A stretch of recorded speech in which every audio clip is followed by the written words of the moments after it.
देखिए, हमेशा से आधा अधूरा ज्ञान हमेशा खतरनाक होता है। सर, तो क्या सोशल मीडिया पे दवा बताना गलत है? हर बीमारी के लिए एक ही दवा बता देते हैं, उन लोगों के लिए आप क्या कहना चाहेंगे? हेलो एवरीवन, आज के टाइम में सोशल मीडिया प्लेटफॉर्म पे जब ढेर सारे डॉक्टर ढेर सारे मेडिसिन का ज्ञान दे रहे हैं, तो कुछ डॉक्टर्स ऐसे भी हैं जो मेडिसिन का नाम लेने से भी बचते हैं। तो आज ऐसे ही एक डॉक्टर से मिलने हम आ चुके हैं निरामिया होम्योपैथी में। तो चलिए, सवाल आज हमारे होंगे और जवाब डॉक्टर साहब के। तो चलिए, मैं श्रेया, शुरू करते हैं आज का पॉडकास्ट। आप सबका स्वागत है। Thank you Shreya ji, please continue करें। क्या हमारे ऊपर इल्ज़ाम लगाए गए हैं? सबसे पहला आपके ऊपर ये इल्ज़ाम है कि आप अपने सोशल मीडिया अकाउंट पे किसी भी दवाई का नाम क्यों नहीं बताते हैं? श्रेया जी, क्या आप ये बात हमसे पूछना चाह रही हैं कि मैं बीमारियों की दवाइयों के बारे में क्यों नहीं लोगों को बताता हूँ? यदि ऐसा हमारे ऊपर इल्ज़ाम लगा तो नो डाउट इस सवाल का जवाब देने से पहले मैं आपसे क्वेश्चन पूछना चाहूँगा। हम किस बारे में बात कर रहे हैं? हम बीमारी की दवा के बारे में बात कर रहे हैं या फिर उस मरीज के बारे में बात कर रहे हैं जो एक पर्टिकुलर बीमारी से सफ़र कर रहा है? सर, मतलब ये है कि होम्योपैथी में जो भी सोशल मीडिया पे ज्ञान देने वाले सो कॉल्ड बहुत बड़े बड़े सो कॉल्ड डॉक्टर हैं या सोशल मीडिया इन्फ्लुएंसिंग डॉक्टर हैं, इन्फ्लुएंसर्स हैं, यदि वो होम्योपैथी की एक बेसिक जानकारी रखते हैं तो श्योरली मेरा उनसे सबसे बड़ा सवाल यही है कि आप यदि किसी बीमारी के बारे में किसी को ज्ञान दे रहे हैं तो नो डाउट ऐसा होम्योपैथी में तो कहीं नहीं लिखा है कि इस पर्टिकुलर बीमारी के लिए ये दवा दी जाए। होम्योपैथी का जो बेसिक कॉन्सेप्ट है वो तो बीमार व्यक्ति के बारे में बात करता है ना, यानी कि जो आदमी किसी पर्टिकुलर बीमारी से सफ़र कर रहा है उसको क्या दवा दी जाएगी, इसके बारे में हम बात करते हैं।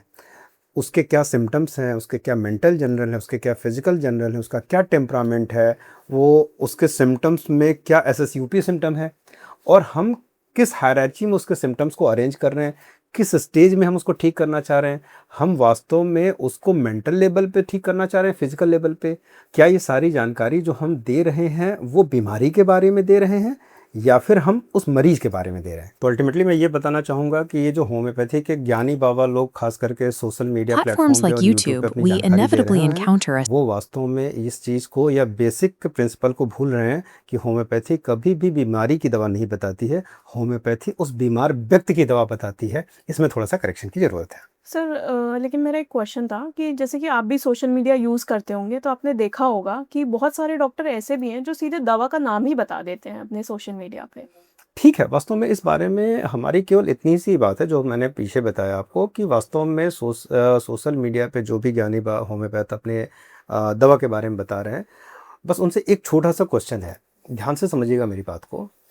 बहुत से ऐसे civilization ज्ञानी to बाबा लोग thrive, होंगे while जिनके the other ढेर सारे requires मिलियंस से extreme सब्सक्राइबर होंगे, individualization. बहुत ढेर How सारे लोग dangerous उनको this देखते होंगे, conflict जिनके gets? व्यूज़ अच्छे होंगे। Consider a मेरा hypothetical केवल एक patient बेसिक सवाल है। diagnosed with a 9 mm kidney. Suppose that एक पर्टिकुलर बीमारी के बारे में किसी सोशल मीडिया इन्फ्लुएंसर या सोशल मीडिया इन्फ्लुएंसिंग डॉक्टर ने अपना एक पोस्ट शेयर किया कि भाई सोरियासिस में ये दवा ले लीजिए और इन दवाइयों से आप यूज़ करके देखिए, बहुत अच्छा आराम है। उस वीडियो को देखने वाले मिलियंस ऑफ द लोग, क्योंकि भाई जो आदमी उस बीमारी से सफ़र कर रहा होगा वही तो देखेगा ना। देखने के बाद उस व्यूअर ने, यानी कि उस वैल्यूएबल व्यूअर ने उन दवाइयों का इस्तेमाल किया। ध्यान से समझिएगा, उसने बिलीव किया, विश्वास किया, उसने अपना समय दिया, उसने 3 महीने, 6 महीने या 9 महीने तक वो दवाइयाँ यूज़ की। अब यहाँ पे 2 बातें आती हैं। यदि उन दवाइयों में कैपेबिलिटी है तो बीमार व्यक्ति को पहले आराम मिलना शुरू होगा और फिर ठीक होना शुरू होगा। लेकिन जो लोग इन दवाइयों का इस्तेमाल करते हैं वो श्योरली हमें कमेंट बॉक्स में ज़रूर बताएंगे कि इन दवाइयों का इस्तेमाल करके कितने लोग ठीक हो गए, कितने लोगों ने अपने केस को कॉम्प्लिकेट कर लिया, कितने लोगों को दूसरे डॉक्टर के पास जाना पड़ा। और शायद यही वजह है जिसकी वजह से ढेर सारे डॉक्टर्स को हम होम्योपैथी मौका देते हैं बोलने के लिए कि देखिए होम्योपैथी ने ये काम खराब किया। कभी भी होम्योपैथी काम खराब नहीं करती है, किसी केस को खराब नहीं करती। ये उन डॉक्टर्स की वजह से होता है जो डॉक्टर बिना केस को सही तरीके से समझे अपना ज्ञान Homeopathy, बखारते हैं a field और heavily दवाइयाँ targeted सजेस्ट by करते these हैं। influencers. यानी कि वो बेचारा हम इसलिए बोल रहे हैं कि जिसका केस कॉम्प्लिकेट हो जाएगा वो तो बेचारा ही होगा ना।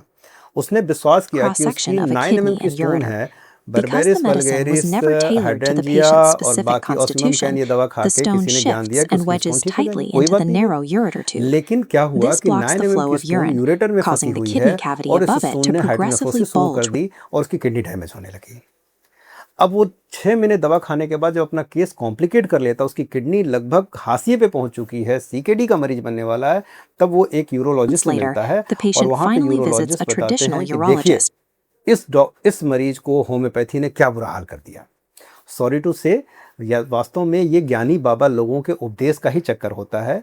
अदरवाइज मुझे नहीं मालूम है कि विदाउट एक केस को इंडिविजुअलाइज किए कैसे हम दवा बता। हाँ, ये जरूर बता सकते हैं, हमने भी अपने पुराने वीडियोस में कुछ दवाइयाँ जरूर बताई होंगी, लेकिन मैंने हमेशा बताया होगा कि आप रिलीफ के लिए इन दवाइयों का इस्तेमाल कर सकते हैं। अदरवाइज ज़्यादा अच्छा रहेगा कि आप एक नियर बाय किसी अच्छे होम्योपैथी डॉक्टर से मिलें और उससे इलाज करवाएं। हमेशा कंसल्टेशन में रह के इलाज करवाएं। जी श्रेया जी, और क्या इल्ज़ाम लगे मेरे ऊपर? सर, तो क्या ये सच है कि बिना एनालिसिस के कोई भी दवा लेनी नहीं चाहिए? देखिए, हमेशा से आधा अधूरा ज्ञान हमेशा खतरनाक होता है। जब हेल्थ की बात होती है तब तो हमेशा खतरनाक रहेगा। इसीलिए एक केस, देखिए सीधी सी बात है, किसी भी आदमी की होम्योपैथी फर्स्ट चॉइस नहीं होती है। सो दैट्स वाई होम्योपैथी आदमी थक हार के इस्तेमाल करता है।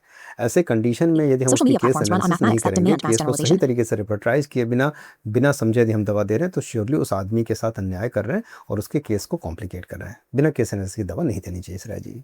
Okay sir. सर, तो क्या सोशल मीडिया पे दवा बताना गलत है? नहीं, एकदम गलत नहीं है। सोशल मीडिया पे हम एक नॉर्मल बीमारी के बारे में ज्ञान तो दे ही सकते हैं। सोशल मीडिया पे कुछ नॉमिनल दवाइयों का नाम तो ले ही सकते हैं, लेकिन हमें ये हमेशा बताना पड़ेगा कि यदि आप इन दवाइयों को यूज़ करें तो किसी डॉक्टर के कंसल्टेशन में रह के करें, और या फिर सेल्फ मेडिकेशन पे जा रहे हैं तो उससे पहले टेस्ट करवा लिया करें। और या फिर यदि आप मेडिकेशन कर ही रहे हैं तो अपने से सेल्फ मेडिकेशन न करके किसी डॉक्टर के कंसल्टेशन में रह के इलाज करवाएं। सर, तो अकॉर्डिंग टू यू एक पेशेंट को सही दवा देने के लिए क्या तरीका अपनाना चाहिए? तो श्रेया जी, बहुत सही सवाल पूछा आपने। एक मरीज को सही दवा देने के लिए सबसे पहले हमें उसके सिम्टम्स को सही तरीके से समझना Brain पड़ेगा। engaged. उस Use सिम्टम्स the की internet to hierarchy arrange learn, करनी but पड़ेगी, उसकी never लाइफस्टाइल को substitute a समझना YouTube पड़ेगा, उसकी video for a मानसिक अवस्था को personalized समझना पड़ेगा, offline उसके consultation with a टेम्परामेंट को practicing समझना पड़ेगा, clinician. उसके कॉन्स्टिट्यूशन Your को body समझना is not a पड़ेगा। laboratory इसके for an अलावा algorithm to उन test एलिमेंट, engagement उन metrics. मॉडलिटीज़ को भी समझना पड़ेगा जो उसकी मेडिसिन के सिलेक्शन में बहुत इंपॉर्टेंट रोल प्ले करने वाली है। सो दैट्स वाई एक टोटलिटी बेस का जब केस हम एनालाइज करते हैं, तब जाके जो दवा सेलेक्ट Entirely on करते हैं वो ज़्यादा homeopathy अच्छा काम itself. करती है The और clinic वही उस मरीज को ठीक करती है। अदरवाइज रिलीफ देने की केवल ज़रूरत है तो allopathy is more better than the homeopathy. Sir, तो आपके लैंग्वेज में जो ज्ञानी बाबा लोग हर बीमारी के लिए एक ही दवा बता देते हैं, उन लोगों के लिए आप क्या कहना चाहेंगे? देखिए, मैं तो ज्ञानी बाबा हूँ नहीं भाई। सो ज्ञानी बाबा लोगों के लिए एक मैसेज, व्यूअर आपके ऊपर बहुत ट्रस्ट करता है, ठीक है, इसीलिए उसने आपको सब्सक्राइब कर रखा है और आपको हमेशा फॉलो करता है। आपकी हर एक वीडियो के लिए वो वेट करता है और वो आपको रियली इंटरनली फॉलो करता है। तो ज्ञानी बाबा लोग बुरा काम नहीं कर रहे हैं, बस ज्ञानी बाबा लोगों को थोड़े से मॉडिफिकेशन की ज़रूरत है। कि दो तरह के नॉलेज होते हैं, ध्यान से समझिएगा। और जितने भी हमने खुद वीडियो देखे हैं ज्ञानी बाबा लोगों के, बुक पढ़ के हम कुछ भी बता सकते हैं।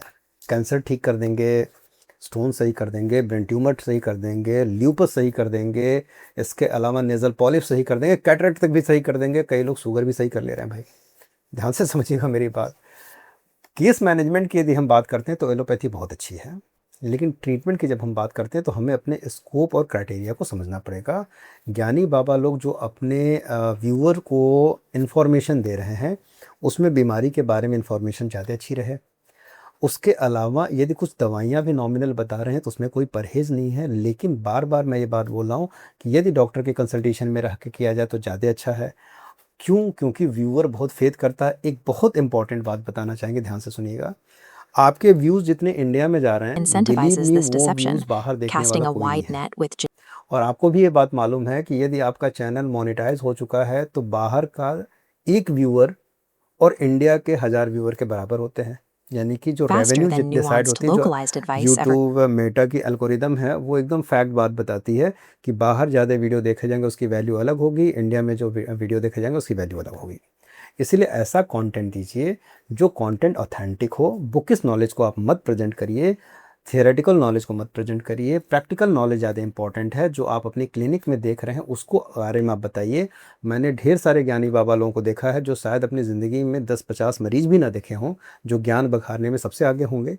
क्योंकि एक जो रियल प्रैक्टिसनर होगा उसके पास इतना समय नहीं मिलता है कि वो बार बार वीडियो अपलोड कर सके। सो दैट्स वाई यदि प्रैक्टिकल नॉलेज हम अपनी शेयर करें वो ज़्यादा बेटर होगा in comparison to the theoretical knowledge. उसके लिए तो बुक पढ़ी ही नहीं हुई है। सर, और जो लोग बड़े-बड़े दावे करते हैं कि जैसे कैंसर जैसी बड़ी बीमारी ठीक हो जाएगी, उनके बारे में आप क्या कहना चाहेंगे? देखिए, ये बहुत इंपॉर्टेंट क्वेश्चन है, क्योंकि आजकल की डेट में सोशल मीडिया प्लेटफॉर्म पे 2-4 मरीजों की टेस्टिमनी दिखाने के बाद से तो ढेर सारे दावे किए जाएँ। एक सबसे इम्पॉर्टेंट सवाल ज्ञानी बाबा लोगों से और व्यूअर से भी। हम जब बात करते हैं ट्रीटमेंट की, तो हम परसेंटेज ऑफ द ट्रीटमेंट की बात करते हैं। यानी कि यदि हमने कैंसर के 100 मरीजों को देखा, उसमें से 50 से ज़्यादा लोगों को आराम मिला और 10 लोग ठीक हो गए, 10, 15, 20 लोग भी ठीक हो गए, तो हम उसको ट्रीटमेंट मानेंगे। लेकिन मैं उसको कभी भी ट्रीटमेंट नहीं मानूंगा जहां 100 लोगों को देखा जा रहा है, 2 लोगों पे इफेक्ट आ रहा है और एक गलती से कहीं सही हो जा रहा है। ठीक है भाई। सो that's why it is very necessary कि रियलिस्टिक एंड परसेंटेज वाइज हम डिसाइड करें कि हम किस तरह की बीमारी के लोगों को देख रहे हैं, उसमें कितने लोग ठीक हो रहे हैं, कितने नहीं ठीक हो। क्योंकि एक डॉक्टर को अपना सेल्फ असेसमेंट भी तो करना होता है भाई, कि ठीक भी हो रहा है कि नहीं हो रहा है। हम खुद को धोखे में रखें, मरीजों को भी धोखे में रखें, उन्हें चीट करें, not a good thing. So that's Y जो लोग दावे कर रहे हैं कि ये ठीक हो जा रहा है, वो ठीक हो जा रहा है, सॉरी टू से, यदि आपका सक्सेस रेट अच्छा है, आपका दावा एकदम जेन्युइन है।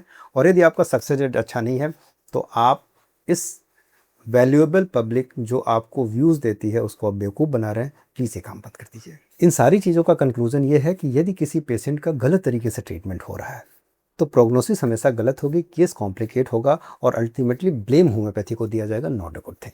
ये काम नहीं करना चाहिए। सर, तो आप इस बारे में एक फाइनल मैसेज क्या देना चाहेंगे? बहुत अच्छी बात है श्रेया जी, सारी चीज़ों को कंक्लूड करना ज़रूरी है। वीडियोस देखना बुरी बात नहीं है। ज्ञान कलेक्ट करने के लिए आप वीडियोस को ज़रूर देखें। यदि आप बीमार हैं तो ऐसे वीडियोस को ज़रूर देखें, लेकिन हमेशा अपना लॉजिकल दिमाग अपने साथ रखें। क्यों? क्योंकि दावों के पीछे हकीकत को भी हमें समझना होगा। हमें वास्तव में वर्चुअल दुनिया और रियल दुनिया के डिफरेंस को समझना होगा। हमें बुकिश नॉलेज, प्रैक्टिकल नॉलेज के डिफरेंस को समझना होगा। हमें रियलिस्टिक व्यूज़ और हाइपोथेटिकल व्यूज़ के बीच के डिफरेंस को समझना होगा। यानी कि सीधी सी बात है, जहाँ लॉजिक्स हैं, जहाँ रियलिटी है, जहाँ केसेस सही हो रहे हैं, जहाँ एक्यूरेसी अच्छी है, जहाँ प्रोग्नोसिस अच्छी है, ऐसे वीडियो, ऐसे कंटेंट को प्रमोट करना चाहिए, ज़रूर देखना चाहिए। लेकिन जहाँ लॉजिक्स नहीं है, बेसलेस बातें हो रही हैं, बुकिश बातें हो रही हैं, थियोरेटिकल बातें हो रही हैं, सॉरी टू से, ऐसी नॉलेज का कोई इस्तेमाल नहीं व्यूअर कर पाएगा। ये सारी फेक चीज़ें हैं।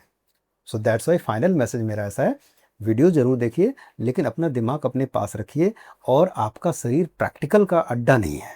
सो दैट्स वाई उस पर प्रैक्टिकल मत करिए, क्योंकि यदि केस ख़राब हुआ तो आपकी ज़िंदगी की गाढ़ी कमाई जाने वाली है। सफरिंग जो आपकी है और कॉम्प्लिकेट होगी और अल्टीमेटली बदनामी होम्योपैथिक होगी। श्योर ऐसी चीज़ों को छोड़ दिया जाए। Thank you so much sir, आपने अपना कीमती समय हमारे लिए निकाला। तो चलिए नेक्स्ट पॉडकास्ट में फिर मिलते हैं आपसे एक नई ट्रेंडिंग टॉपिक के साथ। थैंक यू श्रेया जी। मैं उम्मीद करूंगा कि बाकी लोगों को एक रियल इन्फॉर्मेशन दे सकूं और प्रैक्टिकल इन्फॉर्मेशन दें। आप सभी लोगों को thank you very much. Doctor Atul Kumar Singh, Niramaya homeopathy से।